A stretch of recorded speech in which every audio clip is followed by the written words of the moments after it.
Okey, kepada pelanggan-pelanggan kita yang berada di tapak Carnival pada hari ini, anda juga disajikan dengan setiap vendor ada disajikan tester-tester untuk anda mencuba produk-produk daripada vendor-vendor kita.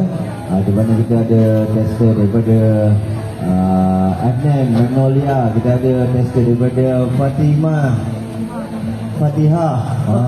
Aku pula Fatimah mana? Ini kau dapat mak baru ni. Skandal tu. Tak habis kisahnya Fatimah ni ya. Rekod abang. Minta maaf tak Fatihah vendor Habis lagu ni dia. Okey, kita habis ni dia tahu ni memang mendapat ni. daripada Windows Live. Okey, kita ada tester juga daripada Mira.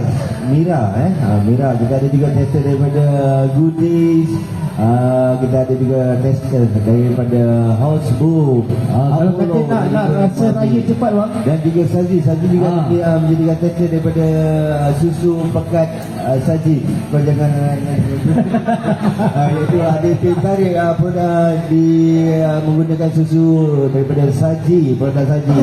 Dan makanya tugasan kami di dalam siar raya untuk Karnival Semarak Ramadan berakhir sampai di sini. Namun untuk kios-kios yang berada di tapak Karnival, mereka akan terus beroperasi, mereka akan terus menerima kunjungan anda dengan senyuman yang mesra, dan mereka akan terus menawarkan promosi-promosi yang istimewa, kecuali Fatimah lagi. Fatimah lagi. Saja je. Fatimah Saja je tengok khusyuk sangat buat kerja kat situ. Kita nak tengok dia alert ke tidak. Apa yang kita saja cakap. je. Kita cuba. Fatimah selesai ke hari ni? Fatihah selesai. Kejap lagi selesai. Tapi sekarang masih ada. Fatihah pun masih ada.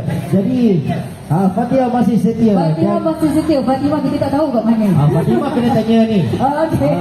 Nanti tanya maknya ya. Okey. Tengok. Kita ada bukti sekali. Ada kawan-kawan nama Fatimah tak tanya? Ayah ada tak? Member dia keras. Dia keras.